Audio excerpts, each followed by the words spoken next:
จันพึกนิมนต์มานั่งนี่ดีกว่านี่นิมนต์มาขนาดนี้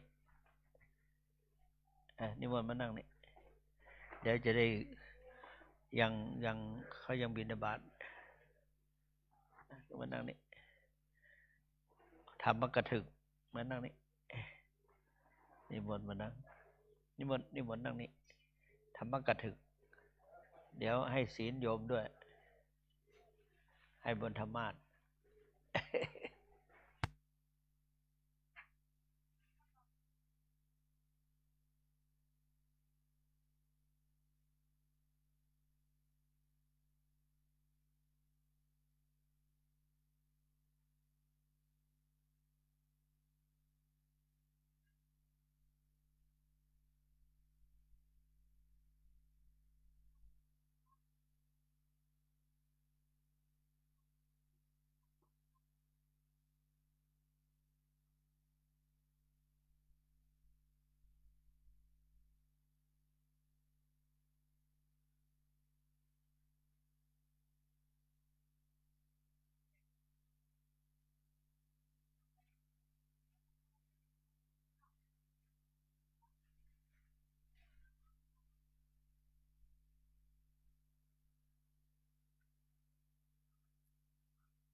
มีอยู่ในกระเป๋าจดไว้วันแรก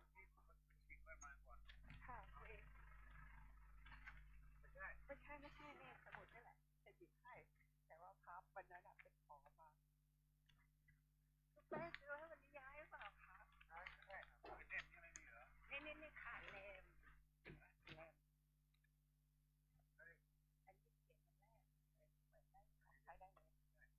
เล่มเป็นเล่มนะเล่มไปเล่มมันนะเอาแยกนะใช่ไหมเยอะเอาจะแยกแต่ละสีเขาก็ได้เดี๋ยวนี่ไป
ครับขอโอกาสครูบาอาจารย์นะครับ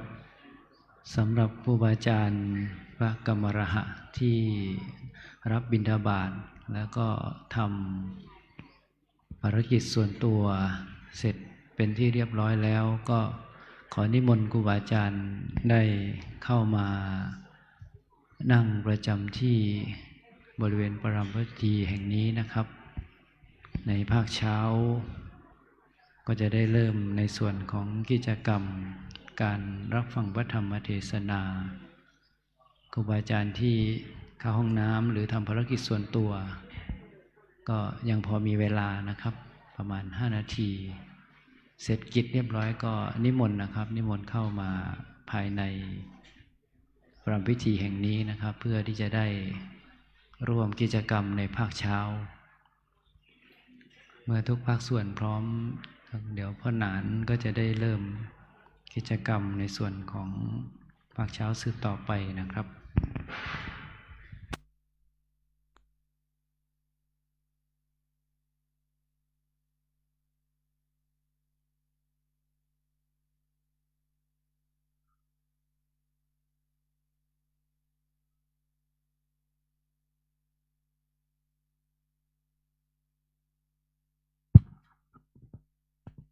พอผสมคือน้องหน้าผสมผมกวีช่วยเป็นคนเฒ่าคนแก่ประธานจุดทุกเทียนบูชาหน้าไตรครับทุกอย่างพร้อมนะครับเขาจะเริ่มพิธีแล้วนะครับ วันนี้ประธานผู้สูงอายุผู้จำตองฝากพ่อสมพรมกวีนะครับนั่นเป็นตัวแทนเฮาได้กดสวิตช์ไฟฟ้าจุดเทียนบูชาพระไตรนะครับกรณีเชิญครับผสม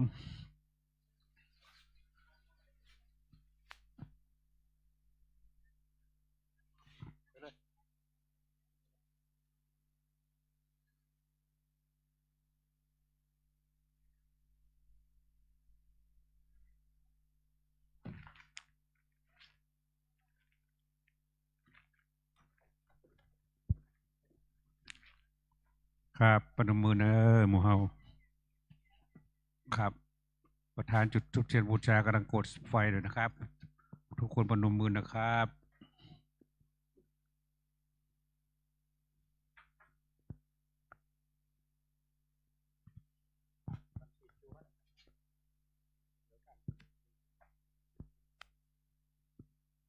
อาราณาที่นู่นท่านพระอาจารย์มหาครับ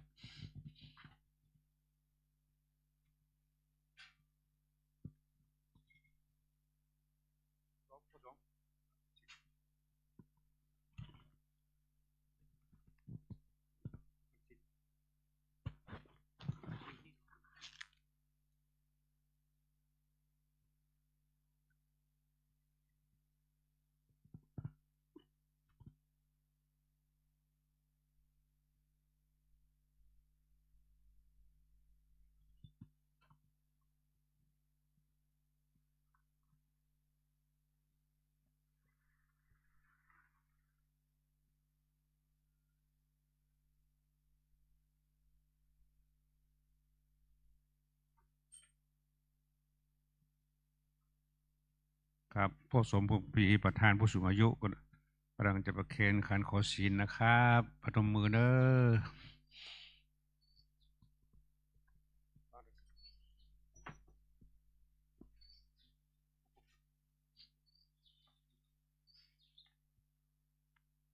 เลยอาจารย์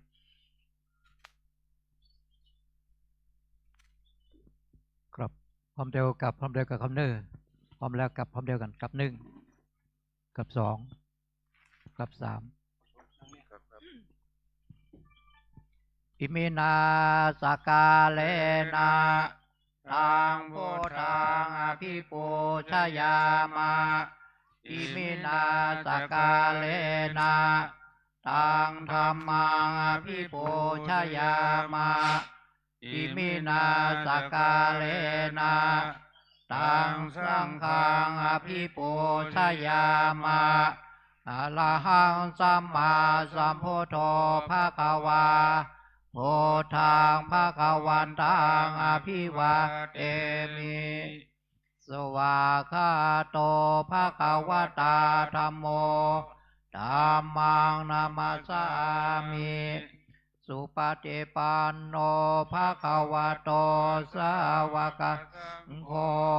สังฆังนามามิมะยังพันเตเตสาละเนนาสาปัญจศีลานิยจามาตุเตยัมเปมะยังพันเตติสาละเนนาสาปัญจศีลานิยจามาตาเตยัมเปมายังพันเตติสาละเนนาสาหะปัญจศีลานิยจามานะโมตัสสะภะคะวะโตอะระหะโตสัมมาสัมพุทธัสสะนะโมตัสสะภะคะวะโตอะระหะโตสัมมาสัมพุทธัสสะนะโมตัสสะภะคะวะโตอะระหะโตสัมมา สัมพุทธัสสะ นะโมตัสสะ ภะคะวะโตอะระหะโตสัมมาสัมพุทธัสสะนะโมตัสสะภะคะวะโตอะระหะโตสัมมาสัมพุทธัสสะนะโมตัสสะภะคะวะโตอะระหะโตสัมมาสัมพุทธัสสะ พุทธังสรณังคัจฉามิ พุทธังสรณังคัจฉามิ ธัมมังสรณังคัจฉามิ ธัมมังสรณังคัจฉามิ สังฆังสรณังคัจฉามิ สังฆังสรณังคัจฉามิ ทุติยัมปิพุทธังสรณังคัจฉามิ ตุติยัมปิพุทธังสรณังคัจฉามิ ทุติยัมปิธัมมังสรณังคัจฉามิ ตุติยัมปิธัมมังสรณังคัจฉามิ ทุติยัมปิสังฆังสรณังคัจฉามิ ตุติยัมปิสังฆังสรณังคัจฉามิ ตติยัมปิพุทธังสรณังคัจฉามิ ตติยัมปิพุทธังสรณังคัจฉามิ ตติยัมปิธัมมังสรณังคัจฉามิ ตติยัมปิธัมมังสรณังคัจฉามิ ตติยัมปิสังฆังสรณังคัจฉามิ ตติยัมปิสังฆังสรณังคัจฉามิ ติสรณะกัมนังนิติตัง อามะพันเต ปานาติปาตาเวระมณีสิกขาปะทังสมาธิยามิ อานาเตปาตาเวรมณีสิกขาปะทังสมาธิยามิ อทินนาทานาเวระมณีสิกขาปะทังสมาธิยามิ อาทินนาตานาเวรมณีสิกขาปะทังสมาธิยามิ กาเมสุมิจฉาจาราเวระมณีสิกขาปะทังสมาธิยามิ กาเมสุมิจฉาจาราเวรมณีสิกขาปะทังสมาธิยามิ มุสาวาทาเวระมณีสิกขาปะทังสมาธิยามิ มุสาวาตาเวรมณีสิกขาปะทังสมาธิยามิ สุลาเมระยะมัชฌะปมาทัฏฐานาเวระมณีสิกขาปะทังสมาธิยามิ โยลาเมลายามาชาปามาตาฐานาเวรมณีสิกขาปะทังสมาธิยามิ อิมานิปัญจสิกขาปทานิสีเลนะสุขติงยันติ สาธุ สีเลนะโภคสัมปทา สาธุ สีเลนะนิพุติงยันติ ตัสมาสีลังวิโสทะเย อาพันเตพระมาจาโลกาธิปเตสหัมปเต ขอเรียนเชิญคุณจอยกับริคาโก้นะครับเจ้าภาพกันเทศเช้านี้จุดธูปเทียนบูชากันธรรมครับ มาไหมถ้ามาขอเรียนเพื่อเชิญครูอัดอาจารย์ใหญ่ครูใหญ่โรงเรียนผู้สูงอายุวัดพระธาตุแทนนะครับ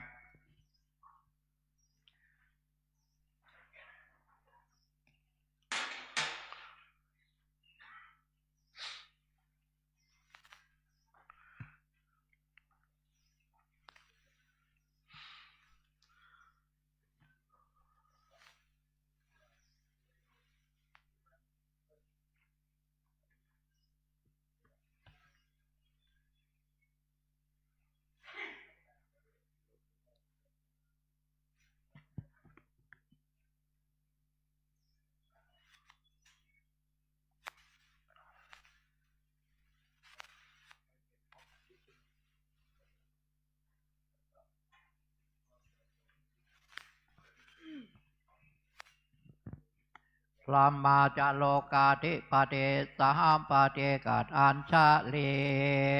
อันติวลังอัญญาจตาสันติทาสัตตาปรัสสกาสาติกาเทเสตุธรรมังอนุกัมปิมังปะชัง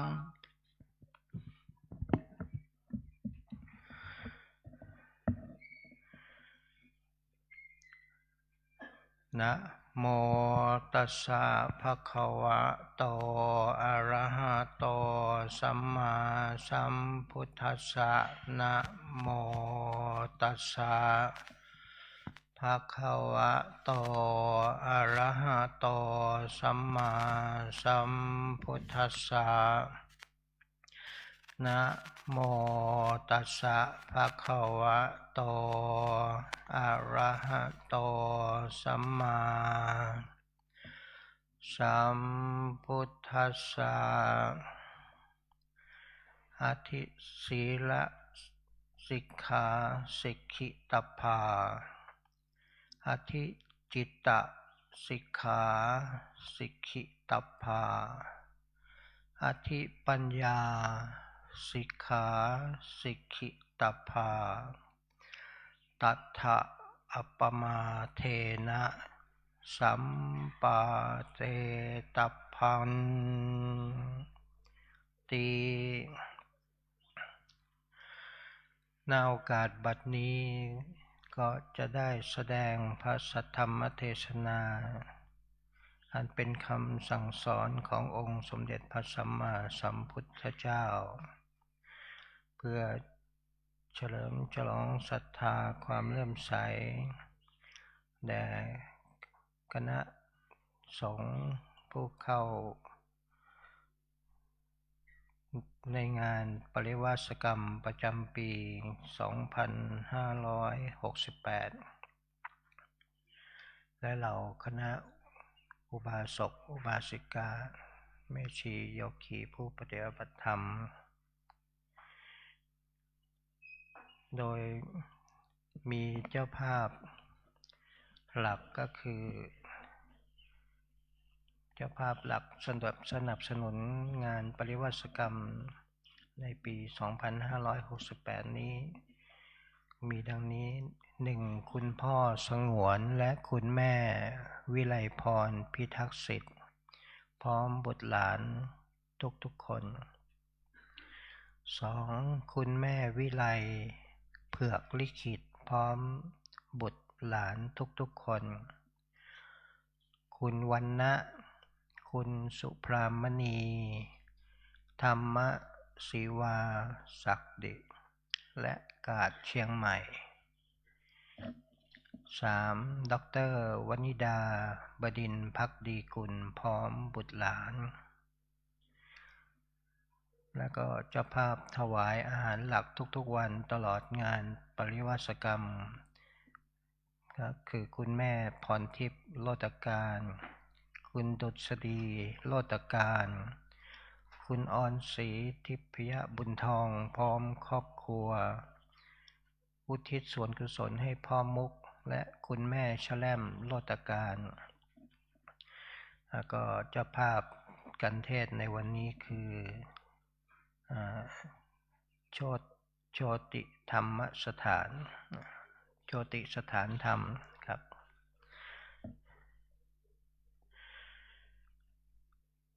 ก็ดำเนินตามพระคาถาที่ยกขึ้นเบื้องต้นนั้นก็แปลความว่า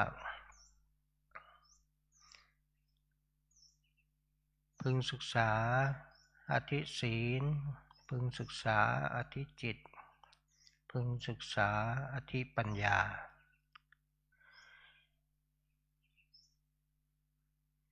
ควรภิกษุควรที่จะยังตนให้ถึงพร้อมด้วยความไม่ประมาทในอธิศีลอธิจิตและอธิปัญญาดังนี้พระคาถานี้อยู่ในท้ายของอนุศาสตร์เวลาที่เราบวช อุปสมบทเป็นภิกษุเนี่ยอุปชฌาย์ก็จะว่าอนุศาสตร์ให้ฟังบอกว่ามีอะไรต้องทำบ้างนะ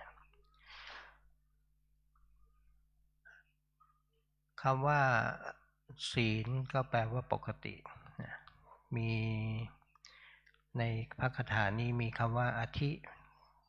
บวกเข้าไปนะก็แปลว่าเป็นศีลที่สมบูรณ์การที่เราจะทำศีลให้สมบูรณ์นั้นก็ต้องผ่านการที่เราต้องปริยัตินะเรียนรู้มันก่อนว่าศีลแต่ละ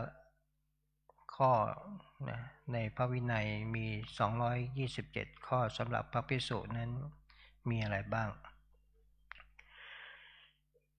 ก็จะถ้าแบ่งออกเป็นศีลที่แก้ไขได้กับแก้ไขไม่ได้นะสิ่งที่แก้ไขไม่ได้ก็มีเพียงปาราชิก4ข้อก็คือเสพเมถุน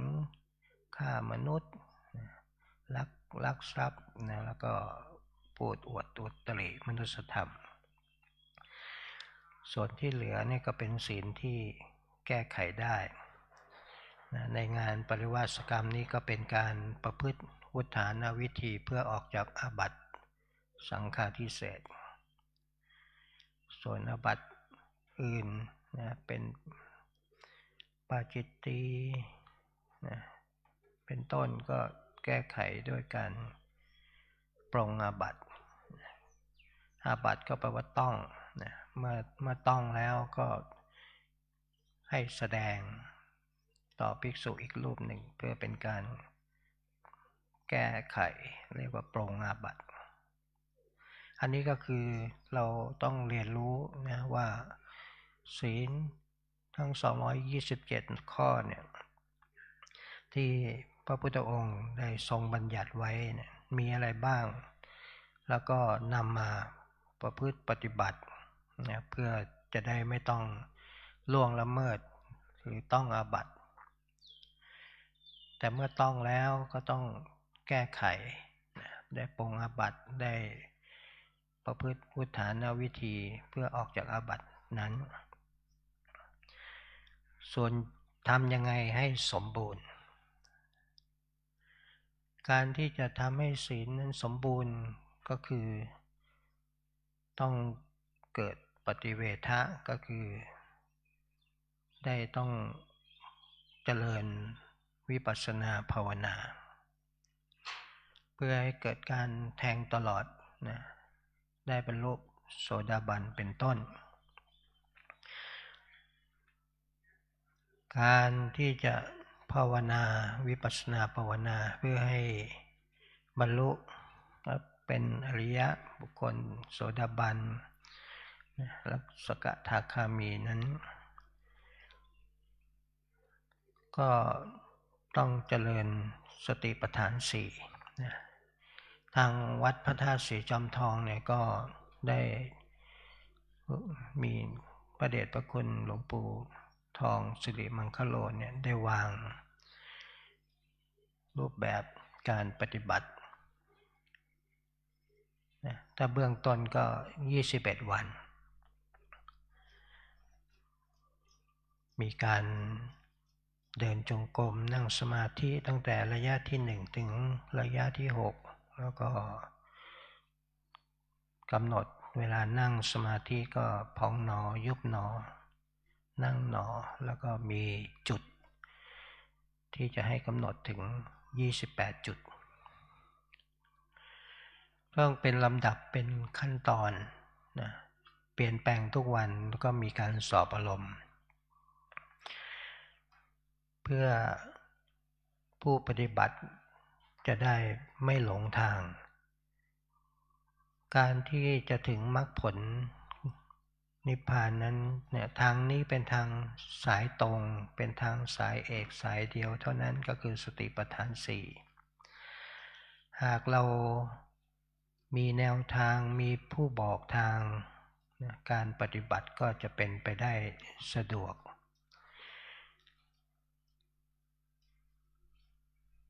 เราต้อง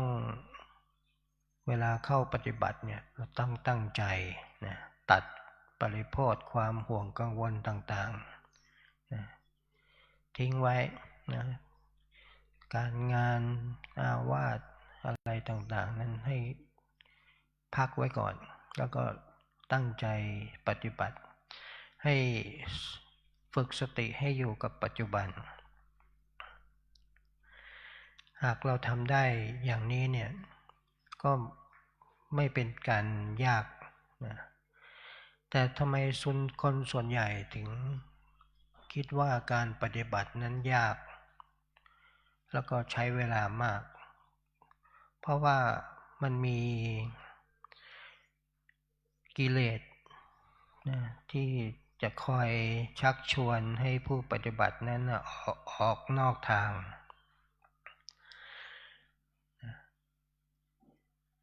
เรียกว่าเป็นวิปัสสนูปกิเลสก็คือกิเลสหนึ่งของการปฏิบัติวิปัสสนามีนิมิตเนี่ยนะอย่างเวลาเราปฏิบัติเนี่ยถ้าเราปฏิบัติด้วยความอยากเนี่ยเห็นอะไรเราไม่กำหนดเราตามดูตามรู้ได้ยินเสียงเนี่ยในขณะที่เรานั่งสมาธิเนี่ยให้เรากำหนดทิ้งให้หมดเลยพวกนี้นะสองอย่างนี่แหละเป็นตัวที่จะมาหลอกล่อผู้ปฏิบัติให้ออกนอกทางเป็นตัวที่สำคัญนะหากผู้ปฏิบัติมีความอยากได้อยากมีอยากเป็นนะยิ่ง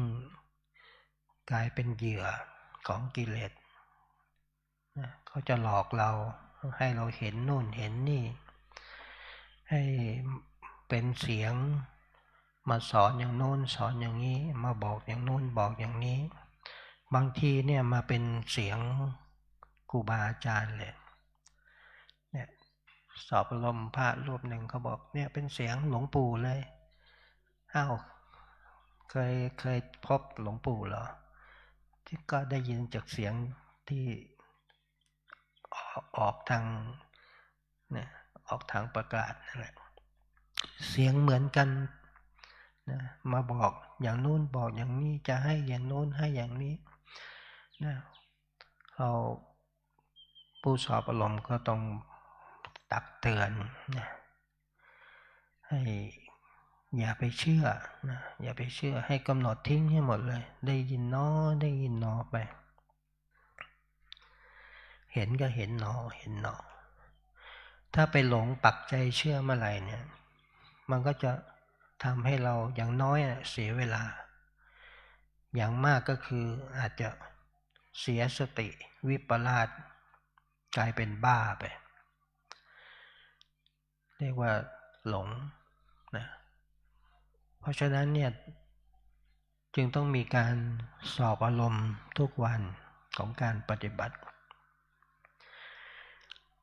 ผู้ปฏิบัติถ้ามีการพัฒนาได้ดีเนี่ยจะเห็นสภาวะที่เปลี่ยนแปลงทุกวันเพราะว่าหลักสูตรเนี่ยมีการปรับทั้งการเดินการนั่งการกำหนดแล้วก็มีการให้กำหนดจุดเนี่ยให้สติทำงานเป็นตามลำดับเห็นการเปลี่ยนแปลงทุกวันหากผู้ปฏิบัติมาสอบอารมณ์แล้วพูดซ้ำกันสัก2 วัน 3 วันเนี่ยก็ต้องแก้ไขแสดงว่าผู้ปฏิบัติไปหลงติดสภาวะใดสภาวะหนึ่งการปฏิบัติเนี่ยการภาวนาเนี่ยมีทั้งสมถภาวนาแล้วก็วิปัสสนาภาวนาส่วนใหญ่ผู้ปฏิบัติเนี่ยเคยปฏิบัติสมถภาวนาคือกำหนดอารมณ์เดียวนะกำหนดพุทโธบ้างภาวนาอะไรก็ตามที่เป็นอารมณ์เดียวเพ่งกสิณนะกรรมฐานทั้ง40เนี่ยส่วนใหญ่จะเป็นสมถะทั้งนั้นสมถะก็คือให้เพื่อความสงบนะเป็นสมาธิ ถ้าปฏิบัติมากมีความเพียรมากก็จะเกิดอภิญญาความรู้พิเศษในตรงนี้เนี่ยผู้ที่เคยปฏิบัติสมถะมาเนี่ยเราก็ต้องปรับให้เปลี่ยนนะให้สมถะนี่เป็นเพียงกำลังให้เข้าการกำหนดเนี่ยเปลี่ยนเป็นวิปัสสนาวิปัสสนาเนี่ยก็แปลว่าเห็นแจ้งเห็นตามความจริงการที่เรากำหนดถ้าเรากำหนดแต่พองน้อยุบหนอพองน้อยุบหนอพองน้อยุบหนอถ้ากำหนดอย่างนี้มันก็เป็นอารมณ์เดียวยังไม่ใช่วิปัสสนาให้เรารับรู้สภาวะที่เกิดขึ้นในปัจจุบันตามความเป็นจริงอย่างที่เกิดกับกายนะเย็นร้อนอ่อนแข็งนะอย่างเรากำหนดเนี่ยตอนนี้อากาศเย็นอากาศหนาวเรากำหนดพองหนอยุบหนอเนี่ยมันเย็นก็เย็นหนอเย็นหนอหนาวก็หนาวหนอหนาวหนออย่างเงี้ยแล้วก็พองหนอยุบหนอเราต้องเนี่ยได้ยินเสียงได้ยินหนอได้ยินหนอพองหนอยุบหนอมีความคิดก็คิดหนอคิดหนอให้เรากำหนดรู้สภาวะปัจจุบันไปด้วยมันก็จะไม่ปักไปอยู่กับอารมณ์เดียวตรงนี้จึงเรียกว่าเป็นวิปัสสนาคือรู้ไปตามความจริงนะอย่างเราก็ปฏิบัติพองหนอยุบหนอเนี่ยอารมณ์ปัจจุบันนั่งหนออารมณ์ปัจจุบันก็ถูกหนออารมณ์ปัจจุบันกำหนดสลับกันไปอย่างนี้สภาวะธรรมก็จะเกิดขึ้นไปตามลำดับแต่ถ้าผู้ปฏิบัติไม่เข้าใจไปกำหนดพองหนอยุบหนอนั่งหนอถูกหนอพองหนอยุบหนอนั่งหนอถูกหนอพองหนอยุบหนอนั่งหนอถูกหนอเนี่ยไล่ไปบางทีครบ28จุดตรงนี้มันจะดิ่งไปสู่ความสงบนะแล้วก็นิ่งเกิดปิติเกิดสุขนะเกิดฌานขึ้นมาบางทีก็เงียบไปหายไปแล้วก็มันก็จะสบายแล้วก็อยากจะได้อย่างเนี้ยไปเรื่อยๆมันเหมือนเข้าไปพักอยู่ณสภาวะหนึ่งแล้วก็ไม่ออกมารับรู้ตามความจริงเนี่ยผู้ปฏิบัติถ้าทำอย่างนี้มันก็จะไม่มีความก้าวหน้าในทางวิปัสสนาจะเป็นเรื่องของความสงบความสุขไปเป็นการติดสภาวะหากผู้ปฏิบัติติดอย่างเนี้ย10 ปี20 ปีก็อยู่เท่านี้แต่ถ้ากำหนดได้เป็นปัจจุบันกำหนดรับรู้สภาวะปัจจุบันสภาวะญาณก็จะเป็นไปตามลำดับเมื่อเข้าอธิษฐานก็จะเกิดมรรคผลขึ้นมาเมื่อเกิดมรรคผลขึ้นมาแล้วได้เป็นเปลี่ยนจากปุถุชนเป็นอริยะแล้วเนี่ยก็ถือว่าเป็นผู้ที่มีศีลสมบูรณ์นะโสดาบันกับสกทาคามีเนี่ยถือว่าเป็นผู้ที่มีศีลสมบูรณ์เนี่ยเราต้องนี่เป็นหัวข้อแรกก็คือพึงศึกษาอธิศีลลำดับต่อไปพึงศึกษาอธิจิตในพระคาถาเนี่ยใช้ศัพท์ว่าจิตแทนศัพท์ว่าสมาธิคือผู้ที่มีสมาธิสมบูรณ์เราต้องในเรื่องของทางปริยัติเนี่ยเราก็ในสมาธิเนี่ยสมาธิที่เกิดจากการบริกรรมสมถะกับบริกรรมเป็นวิปัสสนาอย่างที่กล่าวไว้สักครู่ก็แตกต่างกันสมาธิที่ เราบริกรรมเป็นอารมณ์เดียวเนี่ยมันเกิดเป็นฌานขึ้นมานะมีองค์5ประการคือปีติเนี่ยวิตกวิจารปีติสุขเอกคตาฌานที่1ฌานที่2ก็ละวิตกวิจารเหลือปีติสุขเอกคตาฌานที่3ก็ละปีติเหลือแต่สุขกับเอกคตาแล้วฌานที่4ก็เป็นอุเบกขาเนี่ยเป็นเอกคตาอันนี้ถ้าฝึกมากๆนะฌานที่4เนี่ยก็จะเกิดอภิญญาความรู้พิเศษขึ้นมาสมาธิฌานตัวเนี้ยที่เกิดจากสมถะเนี่ยในก็เรียกเป็นอารัมมณูปนิชฌานนะก็คือเป็นฌานที่เกิดจากการที่เราเพ่งอยู่กับอารมณ์ใดอารมณ์หนึ่งอารมณ์เดียวนะอย่างเพ่งกสิณเป็นต้นตรงนี้มันก็ได้กำลังของสมาธิมีความรู้พิเศษรู้โน่นรู้นี่นะแต่มันเหมือนกับว่าใช้ไปแล้วหมดไปต้องทำขึ้นมาใหม่ใช้ไปแล้วหมดไปต้องมานั่งทำขึ้นมาใหม่แต่ว่าสมาธิที่เกิดจากวิปัสสนาเนี่ยอย่างที่บอกเนี่ยไม่ได้กำหนดอารมณ์ใดอารมณ์หนึ่งนะกำหนดทุกๆอย่างเลยสภาวะที่เกิดปัจจุบันที่เกิดทางกายนะเวทนาที่เกิดสุขทุกข์เฉยๆกำหนดสภาวะของจิตที่คิดไปเรื่องต่างๆแล้วก็สภาวะธรรมนิวรธรรมพอใจไม่พอใจฟุ้งซ่านรำคาญนะสงสัยนะง่วงท้อแท้นะในกายเวทนาจิตและธรรมสมาธิที่เกิดเนี่ยมันเป็นคณิกะสมาธิแต่เมื่อเรากำหนดมากๆคณิกะสมาธิก็สามารถรวมตัวเป็นอุปจารและอัปปนาสมาธิได้เช่นเดียวกันเข้าถึงฌานได้เช่นเดียวกันแต่เป็นฌานอีกลักษณะหนึ่งก็คือเรียกว่าเป็นลักขณูปนิชฌานคือสามารถรับรู้สภาวะที่เกิดปัจจุบันเมื่อเรานำมาปฏิบัติเนี่ยที่จะทำให้เป็นสมาธิที่สมบูรณ์เนี่ยผู้ที่เป็นสมาธิที่สมบูรณ์ในที่นี้ก็หมายเอาพระอนาคามีซึ่ง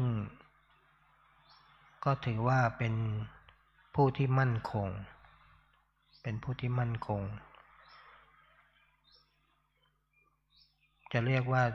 เป็นลำดับที่ถือว่ายากเพราะว่า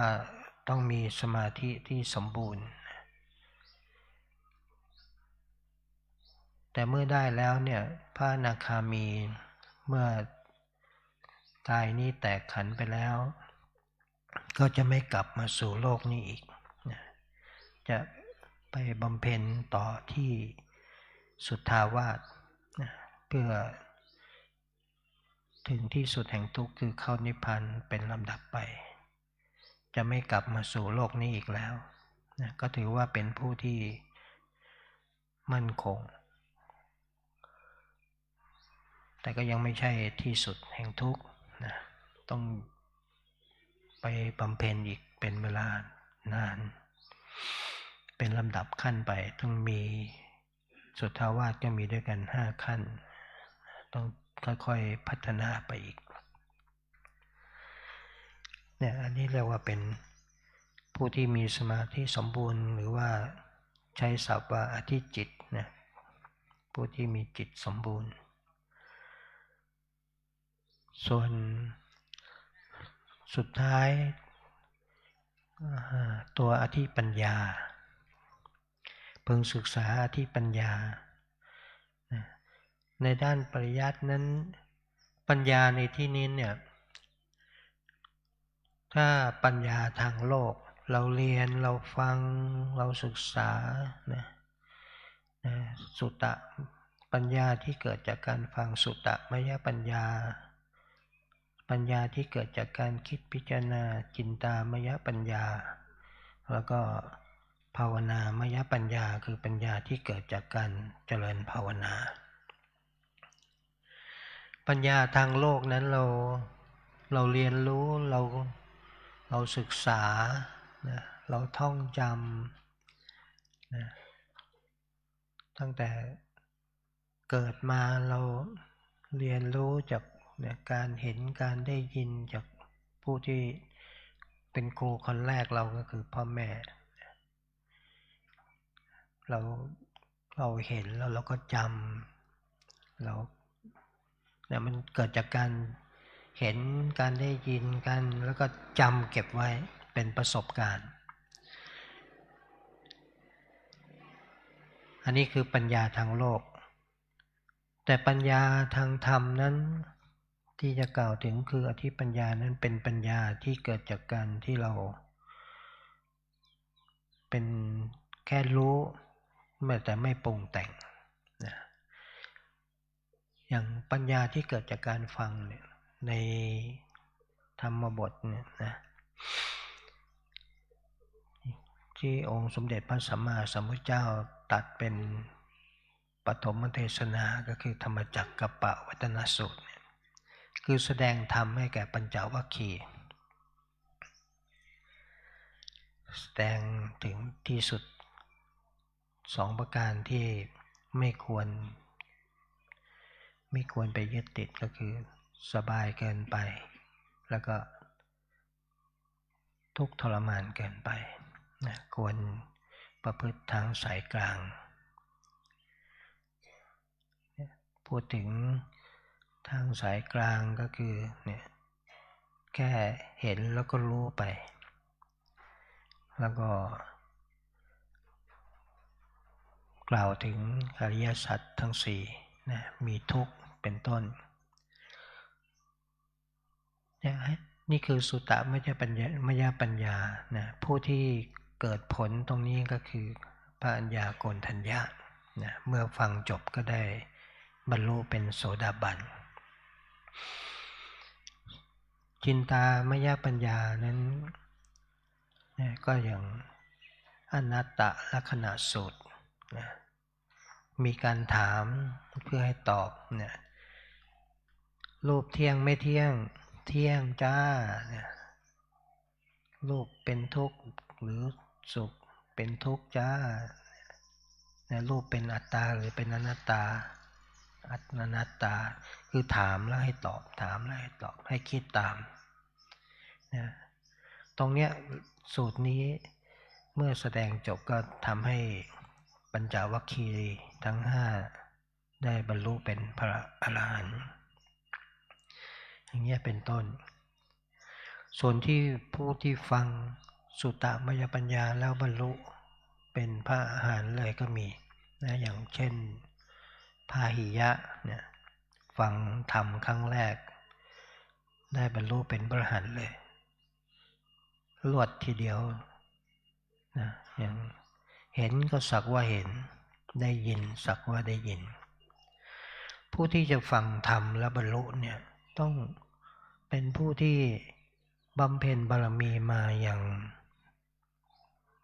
เต็มที่เลยถือว่าก่อนที่ได้ฟังบารมีเต็มพร้อมที่จะบรรลุธรรมถึงจะสามารถฟังธรรมและบรรลุได้ทั้งสุตตมยปัญญาจินตามยปัญญาส่วนผู้ที่ฟังแล้วยังไม่เข้าใจพระพุทธองค์ก็ให้นำมาปฏิบัติเจริญสมาธิคือวิปัสสนาเรียกว่าภาวนามยปัญญาอย่างหลักสูตรการเจริญสติปัฏฐาน4ที่ในสมัยปัจจุบัน เป็นที่นิยม ก็ค่อยๆปฏิบัติเจริญสติไปนะเรียนรู้กายเวทนาจิตธรรมนะอย่างเรานั่งสมาธิเนี่ยมันเกิดเวทนานะอริยสัจความจริงประการแรกเนี่ยก็คือทุกข์นะให้เราเรียนรู้มันอย่าไปขยับอย่าไปแก้ไขนะ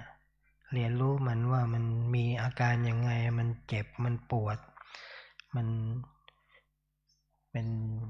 ทุกข์ยังไงเนี่ยทุกข์กายก็ดีทุกข์ใจก็ดีเนี่ยให้เรียนรู้อย่าไปแก้ไขนะเราอยากจะพ้นทุกข์เราต้องผ่านการเรียนรู้ทุกข์เสียก่อนอยากถึงที่สุดแห่งทุกข์เนี่ยต้องทนทุกข์ที่สุดเรียนรู้มันในขณะที่เราเรียนรู้เนี่ยปัญญามันเกิดขึ้น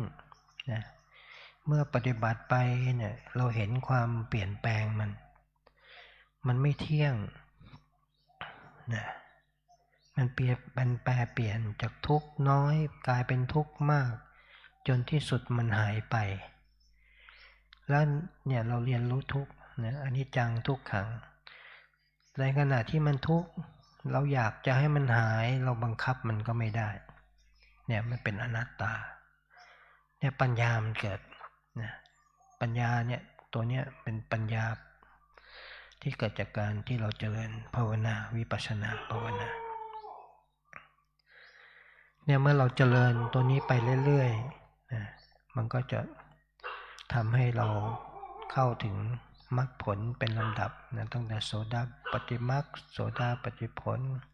สกทาคามิมรรคสกทาคามิผลอนาคามิมรรคอนาคามิผลแล้วก็อรหัตมรรคอรหัตผลเป็นตามลำดับตามบุญบารมีด้วยนะผู้ที่จะเข้าถึงอนาคามีเนี่ยต้องทำอย่าง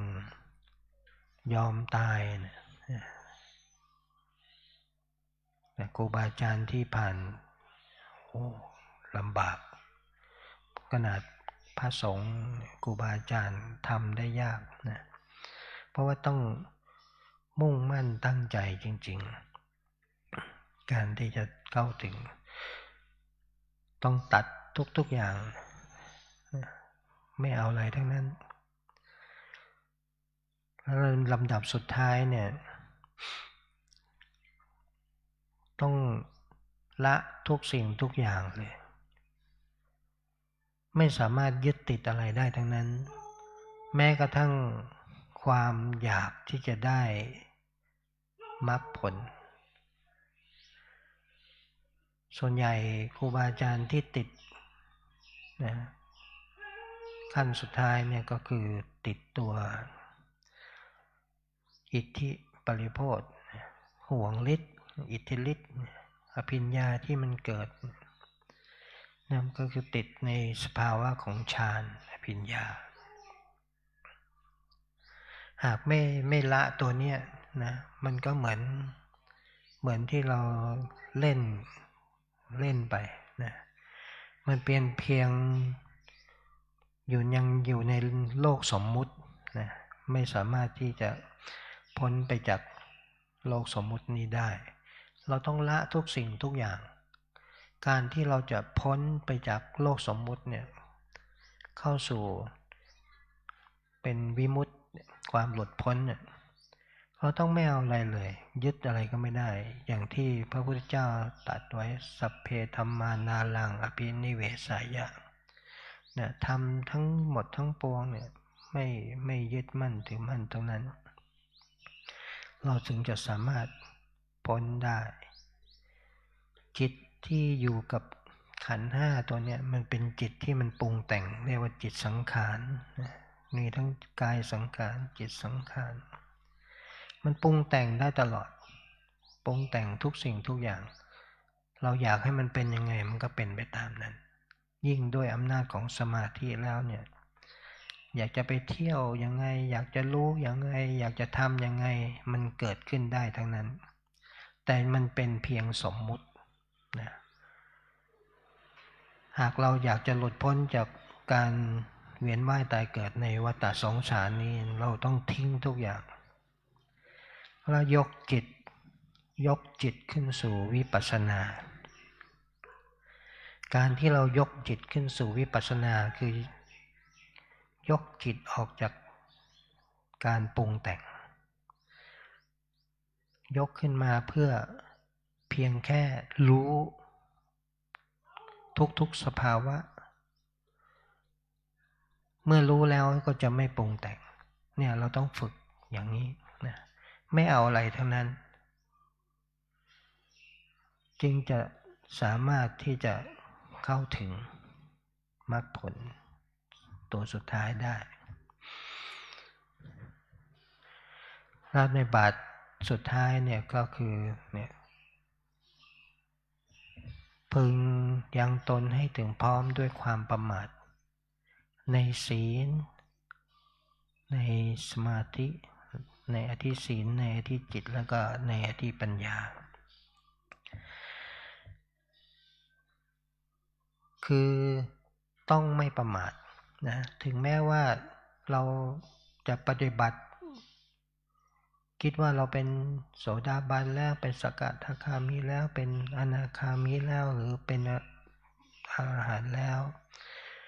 ก็อย่าเพิ่งไปเชื่อนะอย่าเพิ่งไปปักใจเชื่อไม่ใช่ว่าโอ้บรรลุแล้วไม่ต้องถือศีลแล้วไม่ต้องทำสมาธิแล้วไม่ต้องเจริญปัญญาแล้วนะไม่ต้องทำอะไรแล้วไม่ใช่อย่างนั้นทุกสิ่งทุกอย่างเรายังมีขันธ์ห้าอยู่นะทุกสิ่งทุกอย่างกิเลสมันก็ยังมีอยู่นะราคะโทสะโมหะถ้าเราประมาทเนี่ยเราก็ผิดพลาดได้หากไปปักใจเชื่อแล้วนะบางคนหลงผิดนะโอ้ไม่เอาอะไรแล้วไม่ใช่นะคิดว่าละได้แล้วนะอย่าไปคิดอย่างนั้น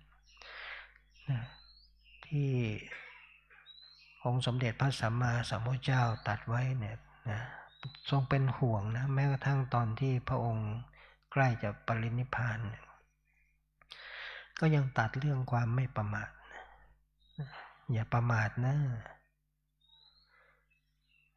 อย่าประมาทเนี่ยต้องมีความเห็นชอบนะอย่าไปหลงผิดละเมิดนะอย่างโลภะเข้ามาอยากได้อยากมีอยากเป็นเมื่อไม่ได้มันก็ยังเป็นทุกข์อยู่นะอยากได้ไปมันยังมีโลกธรรมอยู่นะมีลาภมีเสื่อมลาภมียศก็เสื่อมยศมีสุขก็มีทุกข์นะมีสรรเสริญก็ต้องมีนินทาเนี่ยมันยังอยู่ในโลกสมมุติอยู่เราต้องยังไม่ต้องดำเนินต่อไปดำเนินชีวิตไปด้วยความไม่ประมาทนี่แหละจึงจะทำให้เราเข้าถึงนะตามดำเนินตามคำสอนขององค์สมเด็จพระศาสดาเราทุกสิ่งทุกอย่างนะไม่ประมาททั้งนั้นอย่างคณะสงฆ์ที่มาประพฤติวุฒานวิธีเนี่ยก็ถือว่าเป็นการทำตนไม่ประมาทอย่างหนึ่งนะก็คือชำระศีลให้บริสุทธิ์นะเพื่อที่จะได้ไปประพฤติปฏิบัติให้มันพัฒนาก้าวหน้าไปนะอย่างฆราวาสนะในเรื่องของศีลห้าเนี่ยนะรักษาไว้นะหากรักษาได้เนี่ยอบายภูมิก็ถ้าพักไว้นะไม่ต้องไปอบายภูมิหากได้ปฏิบัติได้เข้าถึงมรรคผลเนี่ยเป็นลำดับไปการเวียนว่ายตายเกิดมันก็น้อยลงไปอย่างโสดาบันก็เหลือไม่เกิน7 ชาติสกทาคามีก็เหลือชาติเดียวนะอนาคามีก็ไม่ต้องกลับมาเกิดอีกนะไปปฏิบัติต่อที่สุทธาวาสสุดท้ายเนี่ยเมื่อบารมีเต็มพร้อมเข้าถึงอรหัตผล ก็หมดเชื้อที่จะมาเกิดอีกนะเข้าถึงจิตวิมุตตินะหลุดพ้นจากการเวียนว่ายตายเกิดจิตวิมุตติเนี่ยเป็นจิตที่ไม่ติดข้องอะไรทั้งนั้นนะไม่เหลือเชื้ออะไรคือไม่มีรูปแล้วก็ไม่มีนาม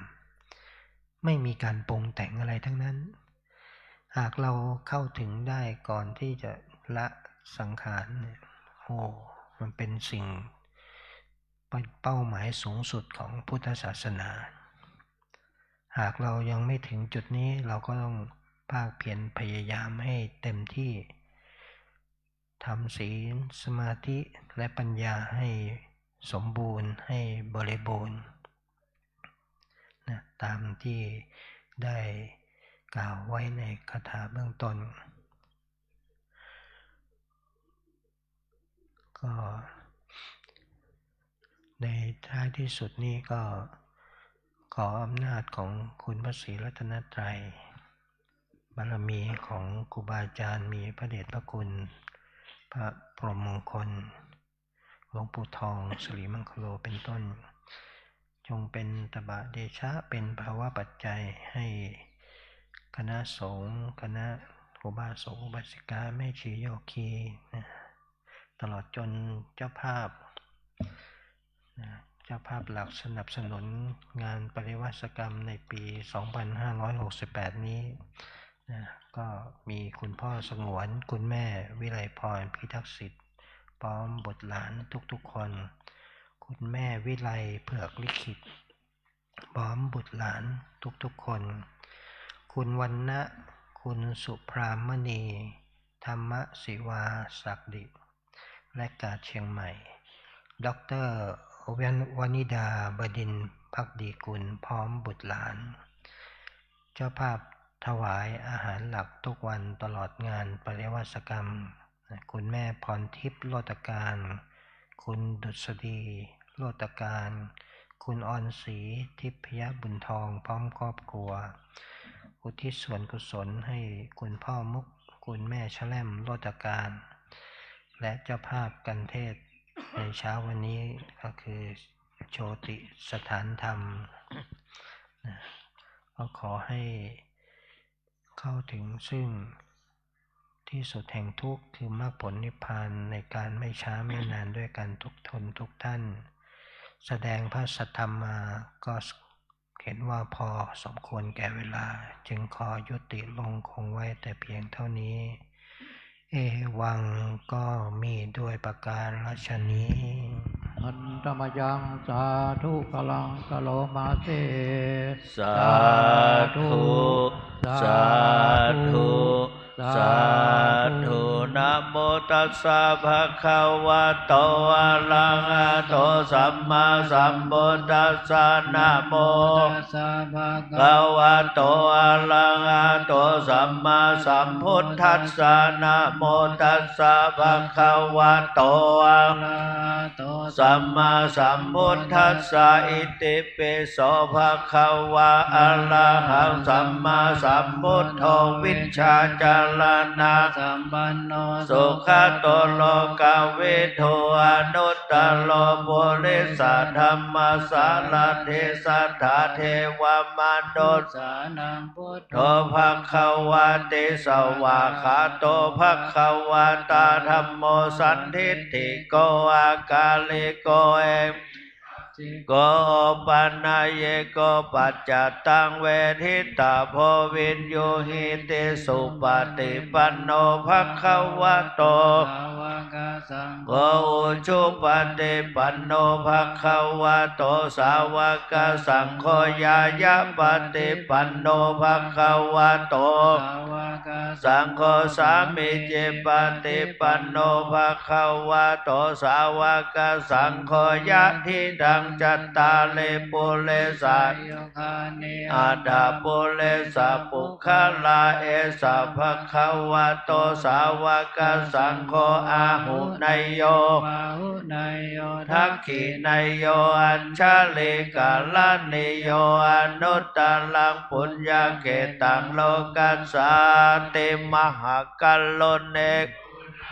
อิตายะสังฆปานินัง ปุเรตัวปาลเมสัพพะปัตโตสัมโพธิมุตตมัง เอเตนะสัจจ วะเชนะโหตุเตชะยะมังคลังชะยันโตโพธิยามูเล กายา นานันเทวัตโนเอวังตวังเวชัยโยโหหิชัยยจุชัยยมังคเล ปาลาชิ ตปัลลังเกสีเสปัทเวปุคะเลอภิเสเกสัพพพุทธานังอัคคปัตโตปะโมทเตโสนักขตัง สุมังคลัง สุปภาตังสุโหติตังสุขันโนสุโมโหโตจัสสุเยตังพัมมัจจาเลสุปะทักขินัง กายกรรม มังวาจากรรมังปะทักขินังปะทักขินังมโนกรรมังปณิทิเตปะทักขินา ปาทัก ขินานิกัตตวานัลลพันตันเทปะทักขิเน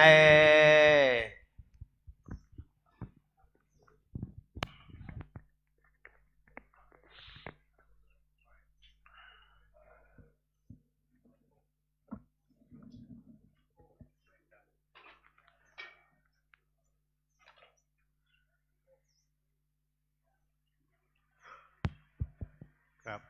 คณะต่อไปนะครับก็กราบเรียนเชิญพบสมพงษ์กวีประธานผู้สูงอายุอำเภอชุมทองนะครับได้เกินการเทศนะครับแล้วก็ขอเชิญครูอัดแสนใจก็เคยแก่พระพุทธครับ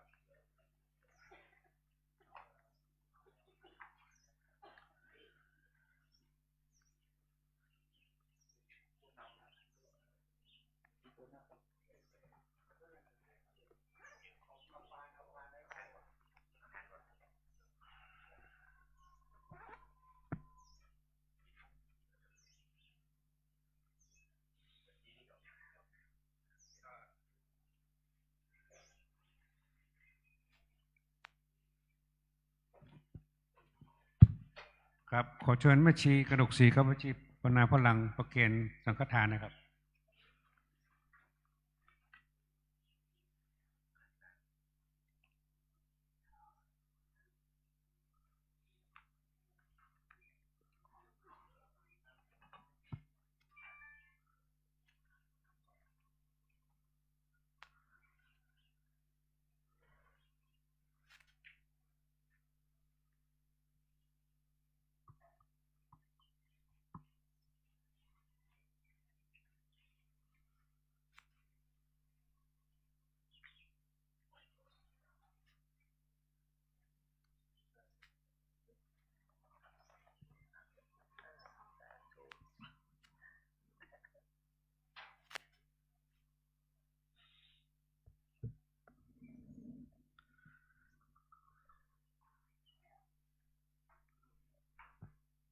น้อมรับพรการเทศนะครับ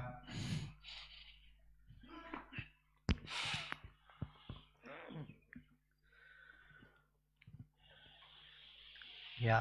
ถาวาลิวาหาปุราปาริปุเรนติสาครังเอวะเมวะอิโตทินังเปตานังอุปกัปปติอิชิตังปัตติตังตุมหังคิปะเมวะสมิจฉตุสัพเพปุเรนตุสังกปาจันโทปนะระโสยะถามณิโชติระโสยะถาสัพพิติโยวิวัชชันตุสัพพะโลกโควินัสตุมาเตภวัตวันตรายโยสุขีทีขายุโกภวะ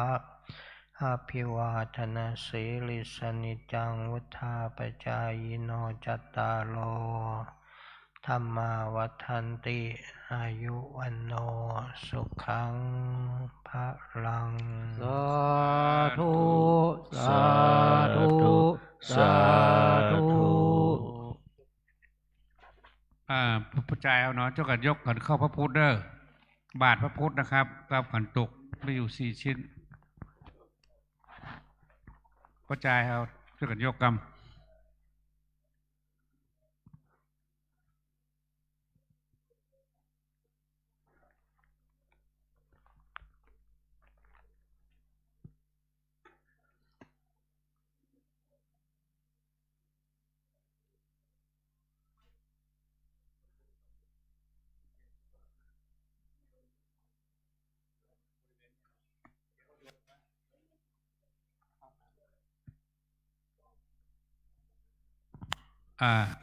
ขอ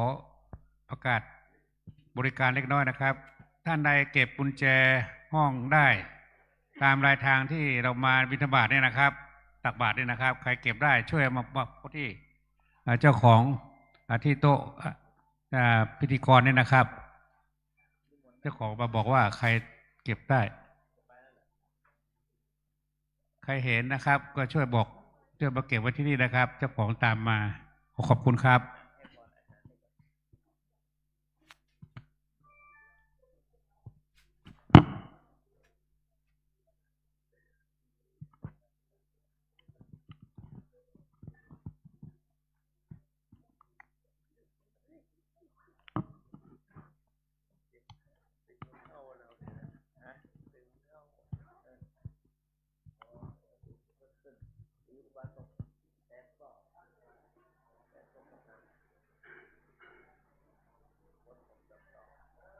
ใครมาก็เดี๋ยวหายหมดเหลือแค่มาสองคนต้องยกย่องไอ้ปองเปิดผู้ใหญ่บ้านในหายจัดปองนี่เป็นอย่าง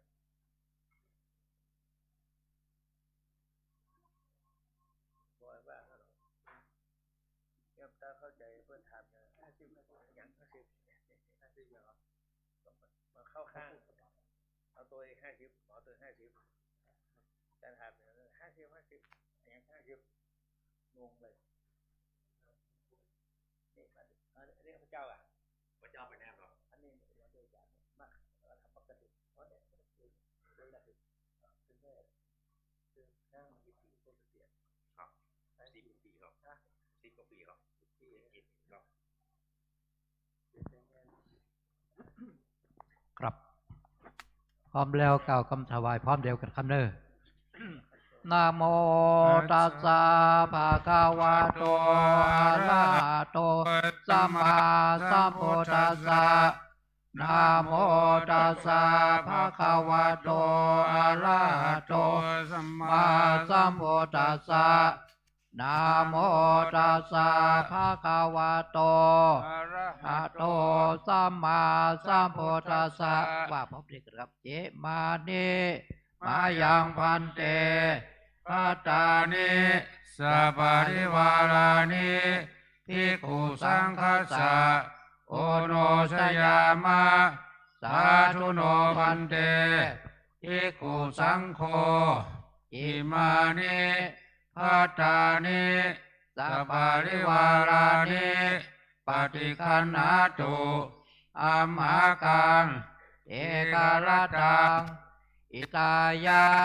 สุขายะข้าแต่พระสงฆ์ผู้เจริญข้าพระเจ้าทั้งหลาย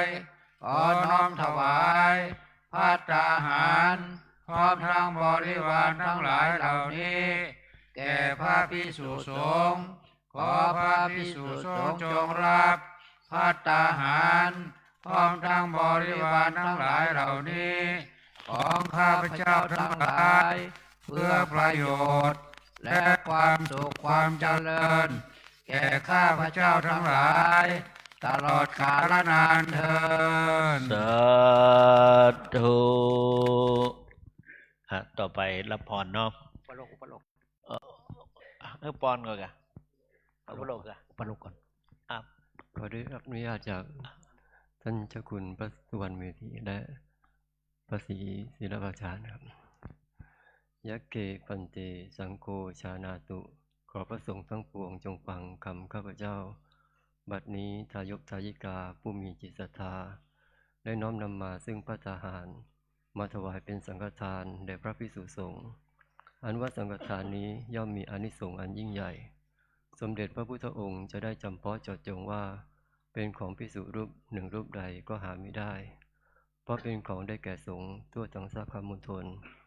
พระพุทธองค์ตรัสว่าให้แจกกันตามบรรดาที่มาถึง ฉะนั้นบัดนี้ข้าพเจ้าจะสมมติตนเป็นผู้แจกของสงฆ์พระสงฆ์ทั้งปวงจะเห็นสมควรหรือไม่สมควร ถ้าเห็นว่าเป็นการไม่สมควรขอได้ทักท้วงขึ้นในท่ามกลางอย่าได้เกรงใจ ถ้าเห็นว่าเป็นการสมควรแล้วก็จงเป็นผู้นิ่งอยู่ บัดนี้พระสงฆ์ทั้งปวงนิ่งอยู่ข้าพเจ้าจะรู้ได้ว่าเป็นการสมควรแล้วจะได้ทำการแจกของสงฆ์ต่อไปในการบัดนี้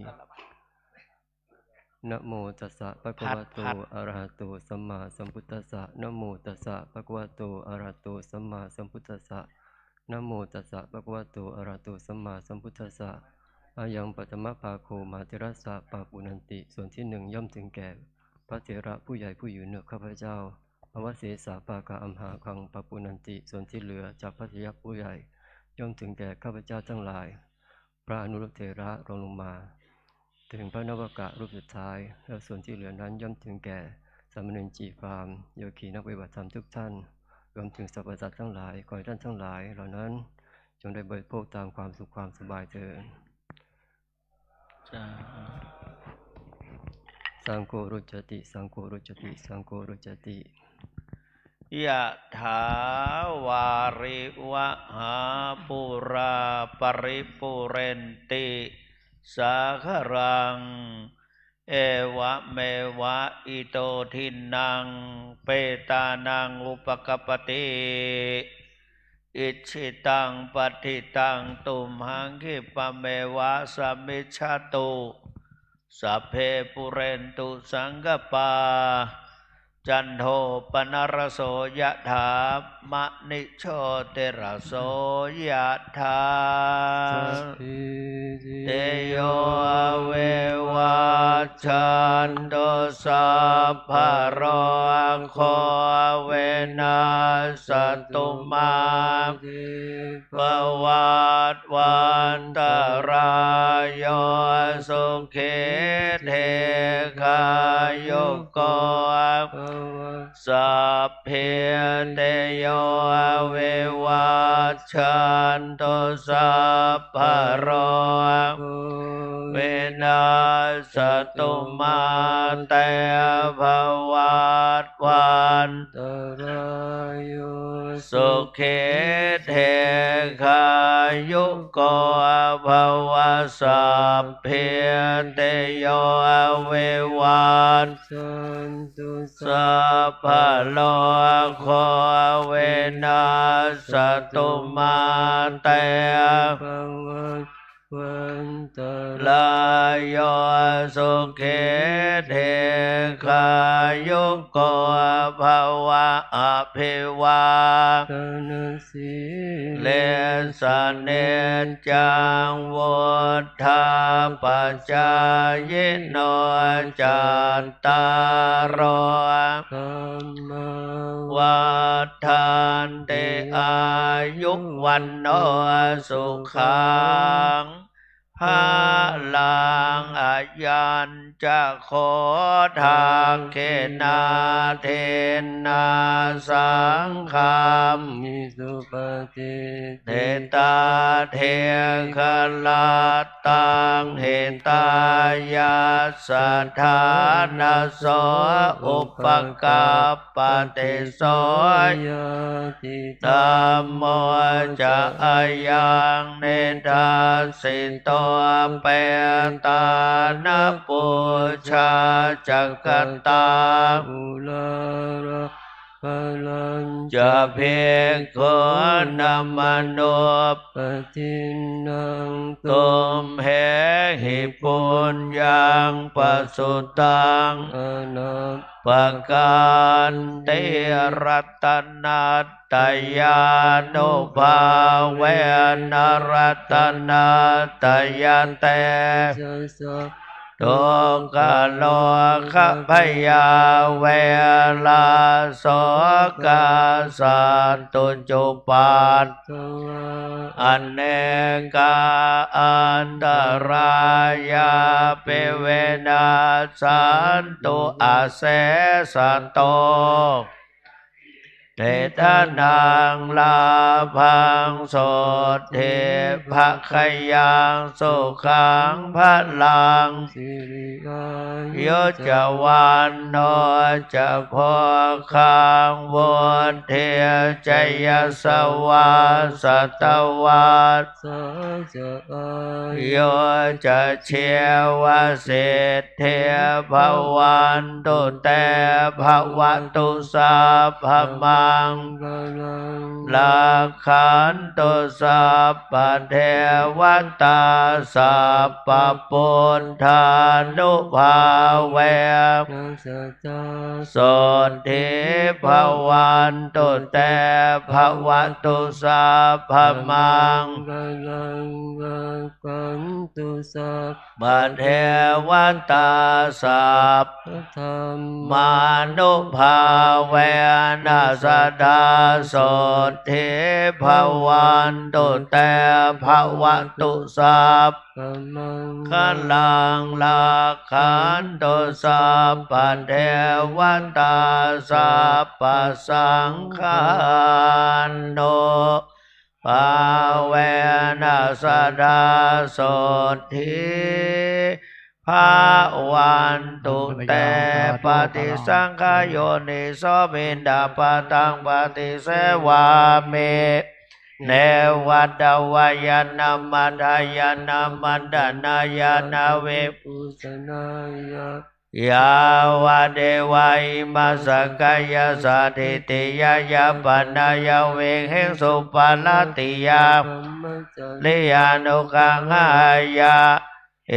เตปุลานันจะเวทนาปฏิงังคามินาวันจะเวทนังนาอุปาเดสามิ ยาตราจามิภวิสั ตติยานวัชตาจาภาสุวิหารโรจาติอีตัง สาธุสาธุสาธุอิตังตานากัมมังนิปานาปัจจายโยอุโนนิจังอิตังศีลกัมมังนิปานาปัจจายโย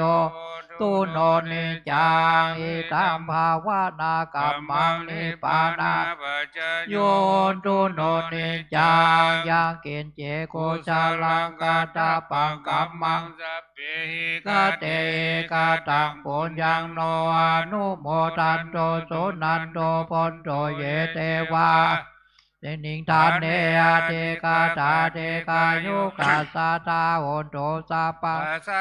นังสุขีอาตานังบาลิหาลันตุมาตาปิตาสุขิตาโอนโตปะมุจจันโตสัพเพญาติกาสุขิตาโอนโตโตกาปะมุจจันปิสาสัพเพญาติตาโอนโตโตกาปะมุจจันโตสัพเพ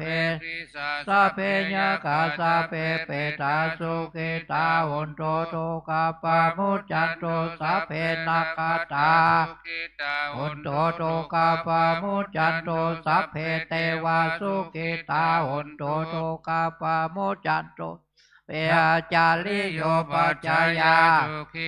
โอนโตโตกาปะมุจจันโตสัพพะสัมปัตเตนังสัพพิจันตุโววันตามิโพธังสัพพะเมโตสังฆามาตาเมปันเจวันตามิธัมมังสัพพะเมโตสังฆามาตาเมวันเตวันตาเมสังฆังสัพพะเมโตสังฆามาตาเมวันเตวันตาเมกุลโลปัจจาริเยสัพพะเมโตสังฆามาตาเมวันเตวันตาเมกัมมาทานังสัพพะเมโตสังฆามาตาเมวันเอวันตามิอาราเมมาทาสิมายังสัพพะเมโตสังฆามาตาเมวันเอวันตามิเจติยังสัพพังสัพพะตาเตสุปฏิทิกาสาลิลาตาตุมหาโพธิงพุทธาลูปังสักการะสัตตานาคาโลเกเทวะโลเกพระมโลเก ทิเปลังกาทิเปสาลีลาธาตุโยเกสาธาตุโยอะระหันตาธาตุโยเจติยังกันตากุติงจตุลาเจติสาเสธรรมกันเทสะเปสังปาทาเจติยังอังวันตามิสัพพะโสครับต่อไปก็วันต้อยน้อยลุกเหมือนหลวงปู่แล้วก็ท่านเจ้าคุณทุกตนทุกองค์ครับวันตามิพันเตสัพพังอปาลาตังกามาตาเมพันเตมยังกตังบุญญังตามินาอนุโมทิตาปังตามินากตังบุญญังไมหังตาตาปังสาธุสาธุอนุโมทามิ จัตตาโลธรรมาวัฏันติอายุวันโนสุขังพระลัง สาธุสาธุสาธุต่อไปกล่าวคำลาพร้อมเดียวกัน